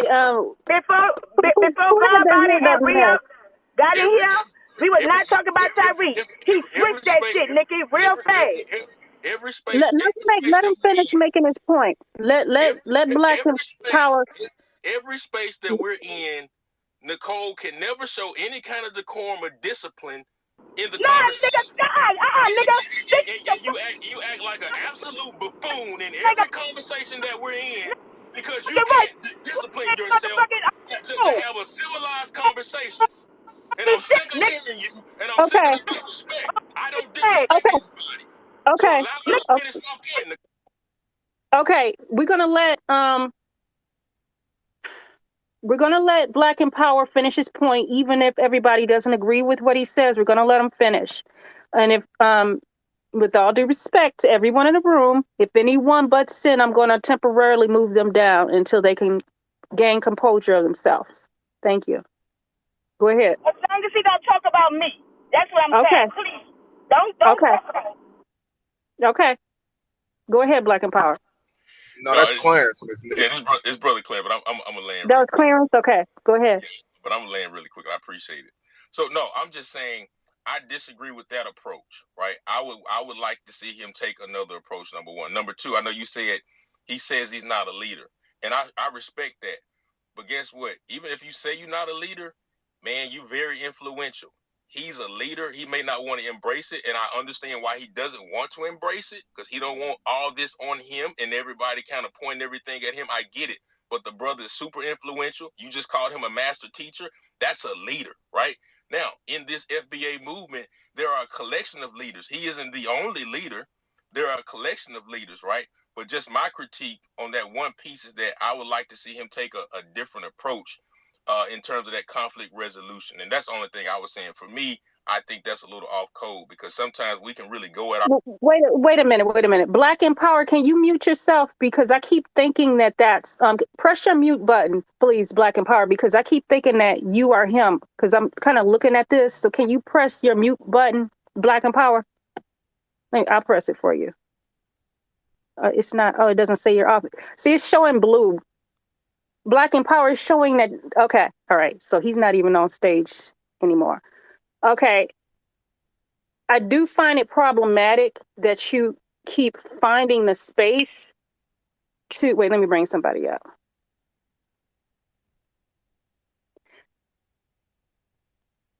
I do find it kind of problematic. I find it kind of, can everybody hear me? Clarence, come off your mic, please. Yeah, I Clarence. can hear you. Okay, all right. Okay, I do find it problematic. I find it kind of odd because it's like you keep saying leader. And you said it like a million times, and to me that's like you're trying to place that title on him, even though he said that.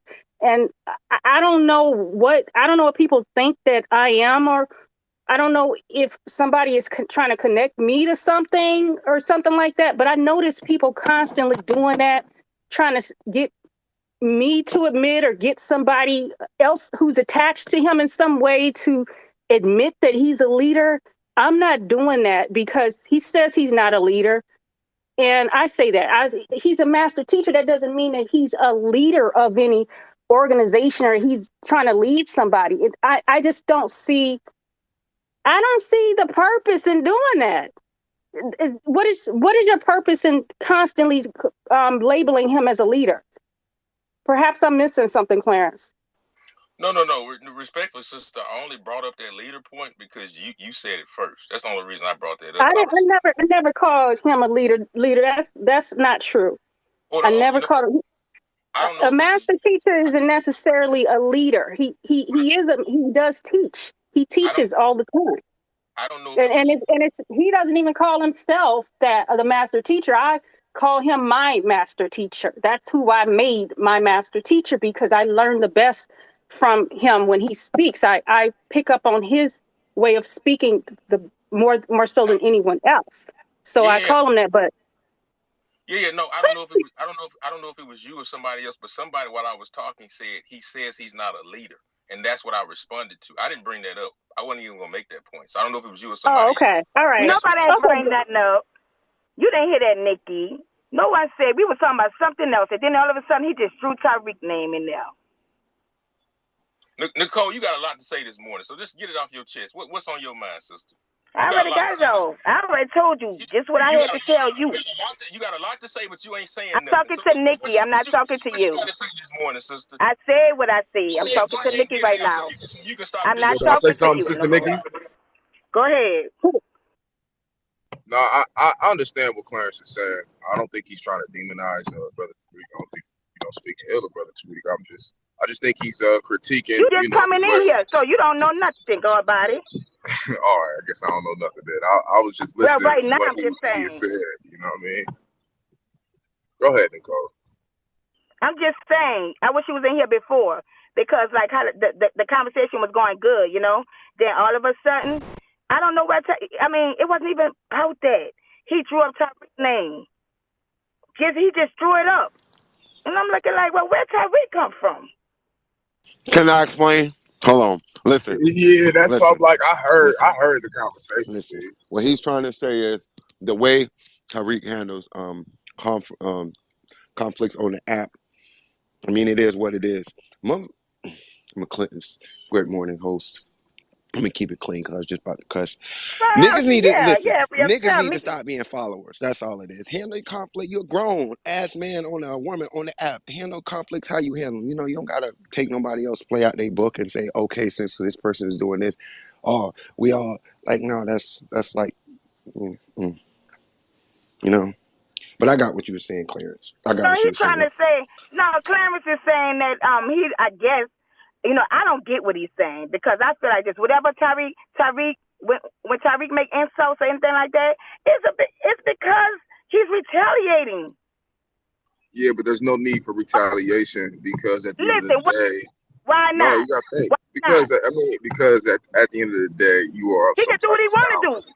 But listen, you're not listening. At the end of the day, he's some type of power influence, right? He's not. Regardless of Listen, what. no people making him a power influence, and that's not No, he fair. is a power influence. What do you mean? But because he say he not. He just say that he's Well, he not. said he's not a leader, but that doesn't take away from the influence that he has on the nation with I the know. I films, feel with like the if books, with all of it. You know I what I feel mean? like That's if somebody, different than being a leader. well, I feel like if someone is attacking, the way they are attacking, he have all rights to do it back. That's period. And I'm gonna shut up now. And I don't The feel like that's the disrespectful. I don't feel like that's disrespectful. They coming at him wrong. So when he come back, he gonna come back. Like And I that's just don't cool. know. That's wrong. No. That's Yeah, but cool. But Clarence I saying think that. Brother Clarence is talking about the amount of comebacks. You know what I mean? Which I understand. Like Listen, just like it when had to be listen, no, done. no, no, no, no, no, no. Just like when we Google anybody else's name, we see a bunch of bullshit coming from Twitter. It's gonna be the same way. You know what I mean? It's just about your public appearance. That's all he's saying. He's not speaking down on the brother or anything. He Yes, ain't he speaking is, no in ill my on him. opinion. So I'm gonna shut No, the he's fuck not. up. Okay, so we can change the Nah. subject because, in all honesty, we were talking about. Fuck that. You ain't gonna change how the fuck I feel. Just like just like you gonna feel the fucking way he feel. Okay, so we were. Thank you, Auntie. Well, amen. You know what I mean? Yeah. Hey, lay low. Hey, I wanted to say, listen. I wanted to say that the code is the leadership. So I think we shouldn't be calling anybody a leader because you're putting a target on their back when you call them a leader. So you know what I'm saying is Tariq Nasheed says that he's not a leader. He's not a leader. We're all part of the movement. We're all on code, and the code is the leader. That's the final thing. My question in the beginning was, what did Tariq do that's off code? Because I don't remember him ever doing That was anything that the was off only code. question, and if we can't get to that answer, let's just move on because I don't want this room turned into that. But We let were Clarence talking about. answer that. Nah, let Clarence answer that though, because he said that Tyreek was off code. We can move on, Sister Nikki. Okay. Yeah, I bet you do want to move on. Let's move on. Big Cole funny as shit, man. Okay. So who was next?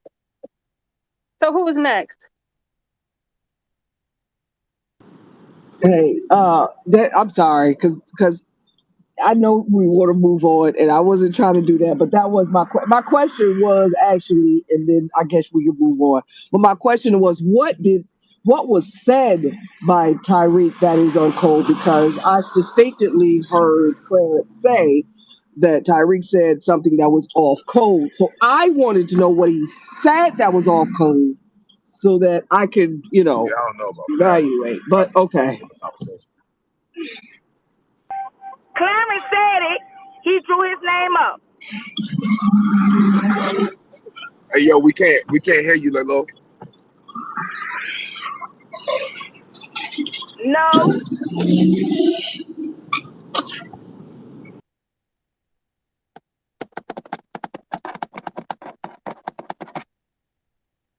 Okay, so who was next to speak?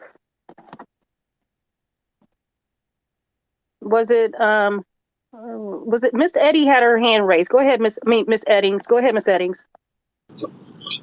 I'm good. I just want to say good morning, y'all. I'm getting Good ready to morning. go into work in a few minutes, but I appreciate the conversation and as far as the earlier conversation we were having about um cones, let's just remember, let's try to get on code. And I'm not saying that you got to 100% support people like Judge Clarence Thomas. But I am saying that we do need to do a better job of getting on code instead of taking this moral high ground.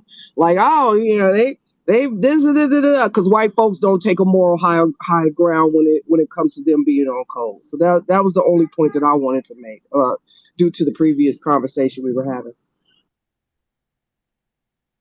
I appreciate that. I wish you could stay a little bit longer because you added value to the conversation. But I wish you a great day and have a great day. I'm letting Black Empower up on the stage.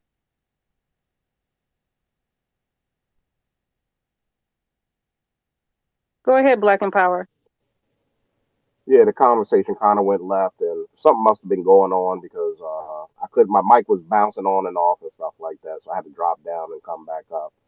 Um, but yeah, in to bring back the original how we got to this conversation, we were talking about Clarence Thomas, um, um, Candace Owens, we got our celebrity coons and stuff like that, and all of those things got tied in because I asked the question of like, all right, so where do we draw the line with them? Because white supremacy necessarily draws a line with people who get off code.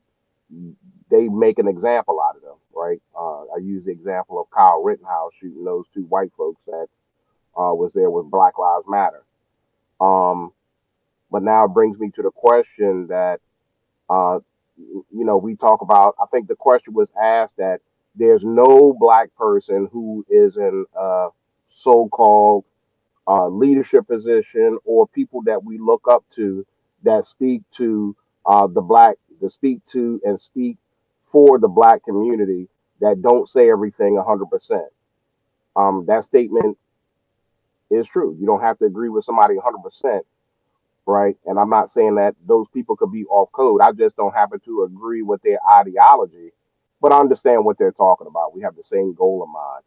But I would say there is a difference between, um, saying there's a difference between a Candace Owens and someone who's speaking up for the black community. One person's off code, they could have some off code ways or say some things I don't agree with, but that doesn't necessarily make them a coon, right? So that's where I think that there's that issue there. I don't think that those two things should be conflated. Just because I don't agree with somebody all the way, it doesn't necessarily make them off code. I just don't agree with their ideology. Or some people they might say something that's off code every now and again, but I think that we all have in our growth in this black empowerment movement that we might not have said something that was all the way on code, but as we grow and we evolve, then we understand. All right, well, that's not the way things should go. I'm looking out for my people and I'm looking out for them specifically. But I say again, that's a way of a big difference of a Candace Owens or a Shaquille O'Neal or Charles Barkley because they're completely sold out to the white person. I mean, they're going to sell us. There's just a difference there. And by saying that there's that difference, those type of people they need to be dealt with um, in a certain type of way. There should be some type of penalty for them doing what they're doing. And I land there. Yeah, I know Dr. Anderson has said that multiple times about how we need to get on code and produce some type of penalty for people who get off code and coon like that. We just say, oh, they're cooning. We know you're cooning, but we don't do anything to punish them because what they're doing is so dangerous for the rest of people. Cooning causes us to get killed. I feel like cooning, to me, I view cooning deeper than some people do. I view cooning as going on a trip, as a black person going on a trip with all white people, but being the only person going on that trip. Even if that person's the victim who comes up missing, I'm like, why are you hanging the only black person hanging around all these white people? And you're putting other black people in that position to think that, oh, it's safe to do that. Or sending your kids to to sleep over at people's house when they the only black kid there, and then they get peed on, or because I remember that. I remember there was some. I don't know if he was at their house or they were at his house, but he was playing with them. I don't know if anybody remembered that case where that little black boy got peed on, and it seemed like the mom was being forgiving. That's Cooney, because people see that on TV, and then they'll think, well, maybe I should be forgiving too. People repeat what they see. So there has to be some form of punishment within our community for Cooning. Who's next?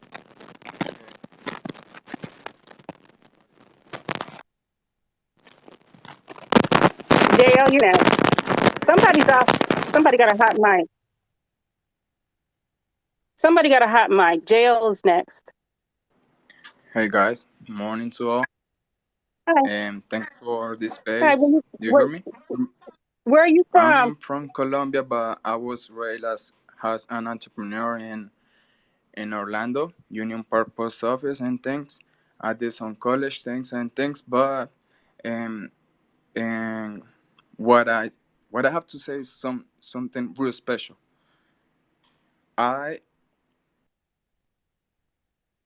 Okay, next person. Who's next to speak? Because he was about to do something vulgar. He probably was about to pass gas or something. Yeah, we all figured that out. So who's next? Did Lalo, did you get to speak?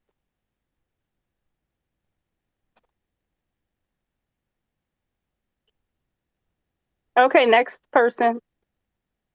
I know you got something to say, Auntie. Go ahead. No, I'm gonna give it a break. I'm just saying. I notice how people keep on adding Candace Owens, but I'm gonna give it a break. I'm listening. I bring up Candace Owens just as an example. I know, but it's like with the Black Americans. You know what I'm saying? We need to deal with her differently. Right. That's what I'm saying. We gotta deal with her differently. That's what I'm saying. I understand exactly. Yeah, I understand what you're saying, because she's not Black American. Exactly. She's out of order. Yeah, she's very much out of order. She's a danger to our society, but sometimes the system of white supremacy just sees her as Black. Yes, they know the difference. They know that she's not Black, a foundational Black American. They know that, but she's used as a tool, the same way any of us would be used. So that's why I bring her up, because she's used the same way. I understand that we have people who are in our country who originate from elsewhere, who are Black, who come here and have had a history of undermining us. But when I was calling them Black, though, I hate that. I hate that so much. I mean, I think that they're Africans, Once you come to America, you become where you come from, I feel. I hate that. I hate the fact that they came up with that every Black person. I really do. Because I feel like, in America, it's a different system, and everybody knows that. We are the only group that's Black in America. Come on. I just wish they go back to saying where they from. I'm serious. It's getting on my nerves, because we all not, Black. Blacks come from America, like we probably are, but the terminology, you know what I'm saying? Like, that's all that we were called, because America is racist. They wouldn't give us American, you know what I'm saying? So they just called us Black. So I just feel like a lot of the immigrants and stuff like that, they playing on that so bad. I hate to hear it. Like, we all Black. Nuh-uh. You're where you come from. I'm the professor. This is the moment of truth. Okay, so I'm going to let the next person speak who just got on stage. Is that Naya Bingy? Yeah, good morning, family. I would like to announce that we just started the Nikki, this financial is Trinity. campaign He's a for troll. Dion D. Jenkins. Hold on, He's troll. Godbody. The financial. Hold on, Godbody. Shut up. Let that man talk. This man is a troll. Okay, Here, Godbody. Come on, let's be respectful, Godbody, like you told me. No, not to no trolls. Come on, be quiet, Godbody. Come on now. You can't come in here with that, though. Because this is Nikki's space. She know how to handle. She been handling herself pretty well. Okay, what's that, Godbody? Shut up. All I'm saying is that if somebody feel like trolling, don't come in here trolling. I'm not in the mood for trolling. I just want to just discuss racial black issues. That's all I want to do. I don't want to do trolling. So if y'all not serious, just go somewhere. If you're serious, you're welcome to speak here. Everybody's Oh, welcome their chance to speak. So you yes, permit, you're that's for next. Go sure. ahead, you permit. No, I just wanted to call out that anytime non-black Americans come over here, when they want something, we are all black. But when they get it, then all of a sudden they repping where they came from. For example, that once like you take your Sheila Jackson Lee, she does something remarkable. She'll give things to her Jamaican roots. Oh, I'm Jamaican American. But when they need us to work with them to get some shit passed or get some shit done, it's all we all are in this together. We all black in this together. But when they get their shit, is oh, I'm Trinidadian Jamaican, Trinidadian American and Barbados American. They make sure uh they put where they country first, then American. But when they need us for anything, it's oh, we all black. So that's you gotta watch that talk with these jokers too. They very slick with that stuff. Great point. Great point. So the person, the Naya Bingy, what is that person's real profile name?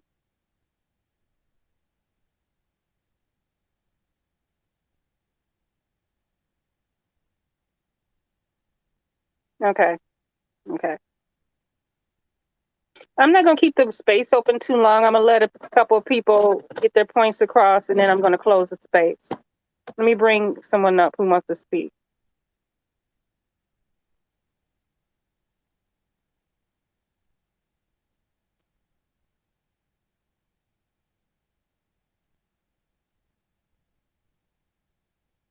Okay, who was that just came up that I just let up?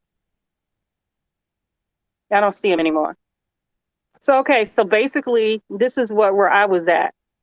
We started out the space because a lady was talking about what happened to her at a job. And we were talking about the EEOC and how there's racism at the workplace. Then we start talking about immigrants and the workplace. And then we start talking about people who are right half of the time and wrong the most of the time, like Clarence Thomas. And then we start talking about Candace Owens, and then I don't know where it went left. I think more people came into the space. I just have to get used to doing spaces, people get better every time. But we were mostly talking about people who are off code most of the time, and then they say something that sounds on code sometimes, and then people give them a pass because they say something on code sometimes.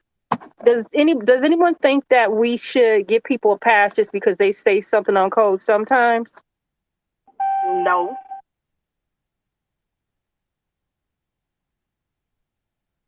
Let's see what our friend Naya Bingy has to say.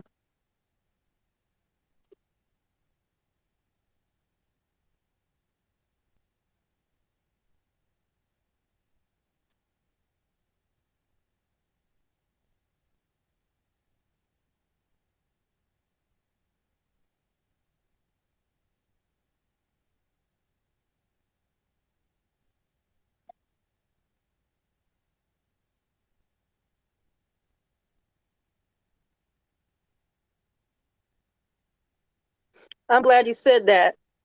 We got to be vigilant about the way that we handle other people the same way they are vigilant with the way that they handle us. There was this boy, I think he was 10 years old.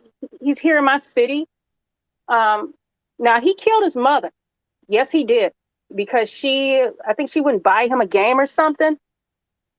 But the court system, they were vigilant in charging him as an adult, even though he's only 10 years old. He's a 10-year-old kid. And they charged him as an adult. Yes, he killed his mother, but this is a child who's not protected in the system because he's black. This is my opinion. It doesn't have to be everybody else's opinion in here.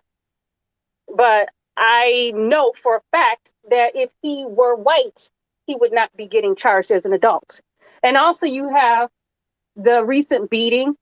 of a school teacher by a 200-pound special needs student. He's obviously being charged as an adult, and his bail is, I think it's $1 million or something like that. They were vigilant at making sure that they produced justice against him, just like they did with the 10-year-old boy. So why should we not be as vigilant as they are?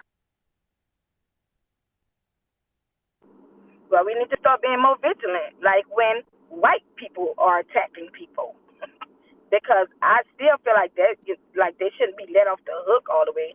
They should get juvenile life for something. I mean, for what you did. Like he killed his mama. Yeah, he did kill his mother, and But I'm what not. if he gonna But kill somebody else? I wouldn't. I don't know if I advocate for that. I don't know. I sit back and I think about things and I weigh them for what's worse. That was a horrible thing that he did. But I probably wouldn't want to let him out either. You are completely correct. But all I'm saying is if he was white, they would have put him in a psych ward, and we all know that. Come on. I agree with that. I don't That's what I'm feel saying. We need to be sorry more for the boy. vigilant and make sure that we, what I'm saying, do like what they do, like press the issues. You know what I'm saying? This white Right, kid, right. this white That's all kid I'm did that. saying. They get No, they told need to that get life too. Yep. Yeah, when they do something. And A lot of protesting. times you won't even see that. Like there was a non-black, there was an Asian woman, an Asian daycare center worker who taped a black kid's mouth shut. They won't even show her mugshot. I can't find her mugshot anywhere. They be on cold because it was done to a black kid. Now, if that was a black daycare worker who did that to a white kid or an Asian kid, they would have showed their mugshot. For a whole That's week. all I'm saying. For a whole week. Probably 2. Yep. They would have pulled up records of the child's, they would have pulled up records of that person's family members and parents and found everything that they did. Go ahead, Clarence, and then you permit after that. And then after that, I'm going to close the space. Yeah, yes, ma'am. No, my question is, when we talk about these people that we say are on code or off code here and there, what does a pass look like? That's my question. When we talk about giving folks a pass, what does a pass look like in your view? In my view, it's any positive talk, any praise. I'm petty enough to bring it down to any little bit of praise. Sometimes, because if we start praising them a little bit and be like, oh, well, would you look at what they said? Okay, so you can't acknowledge what they said, but you have to find a way to connect the other things they did to them. Because if you go around acknowledging it, well, oh, he finally said something good. Oh, well, all right.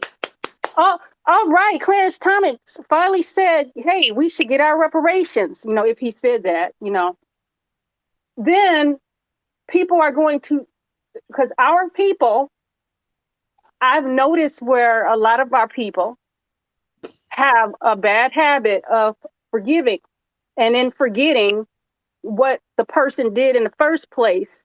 People tend to repeat their behavior. We need to understand it and believe that. And Maya Angelou, she says, once someone shows you who they are, believe them. If I have a black, foundational black American white supremacist, that's what they are. Even if they're saying something that I agree with for the moment, okay, let me use them for that. If I have to give them grace, if I'm forced to give them grace because of a technicality, let me use them for that moment. But then you go back to being what you were, because you're not going to change. So there's some people within the movement who do admit that they used to coon and they learned, but these aren't people who held power. These are people who just lived everyday lives. It's one thing to be a coon, and you really just cooning on like a regular everyday level. And it's another thing to be a coon and you are a judge, a Supreme Court judge, and you cooning? That's dangerous.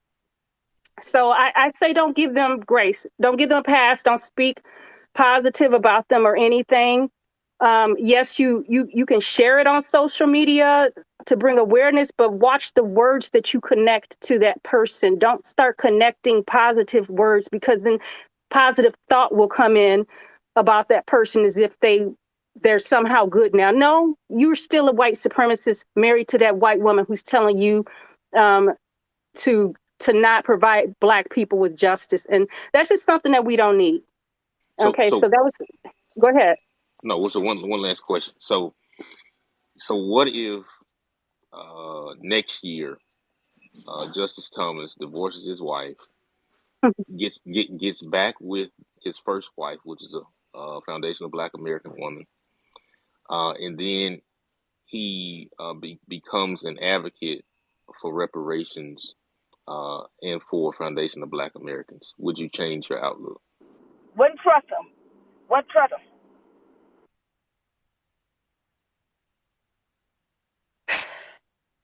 Perhaps if he was in his 20s.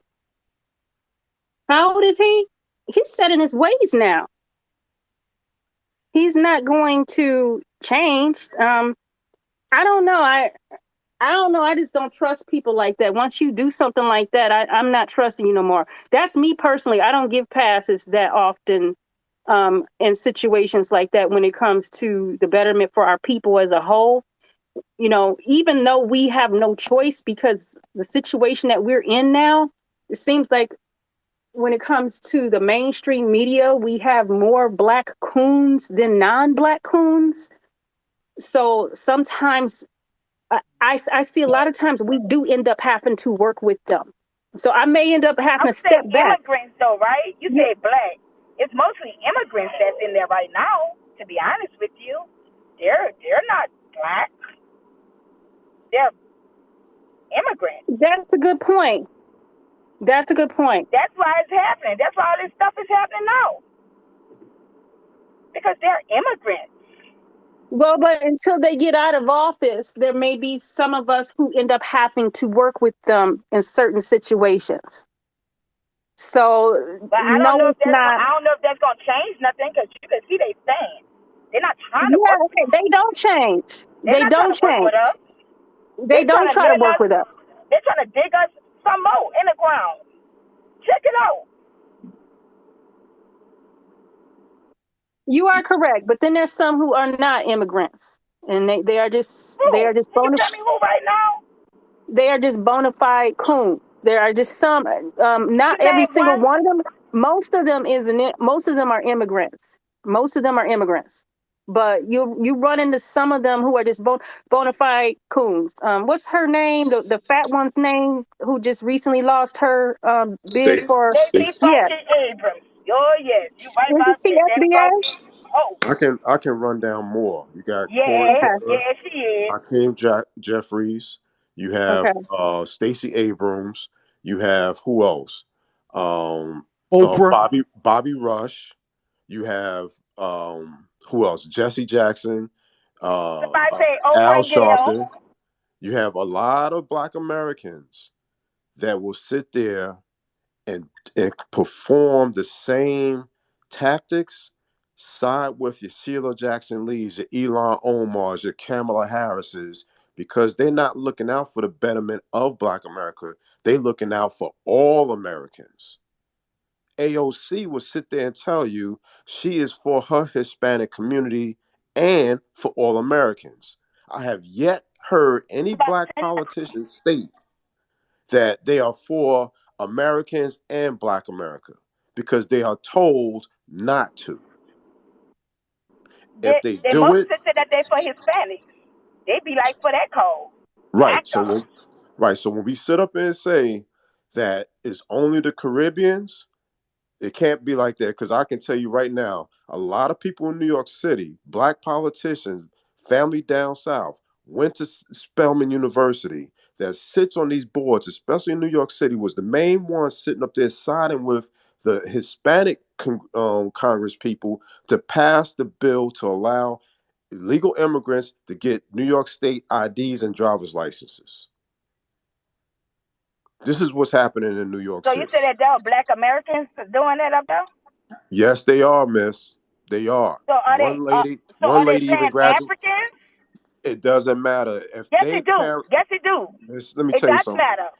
It doesn't matter because if Yes, they it do. parents, Because Pan Africans, they got their own shit going on. They Black American, but they put Africa first.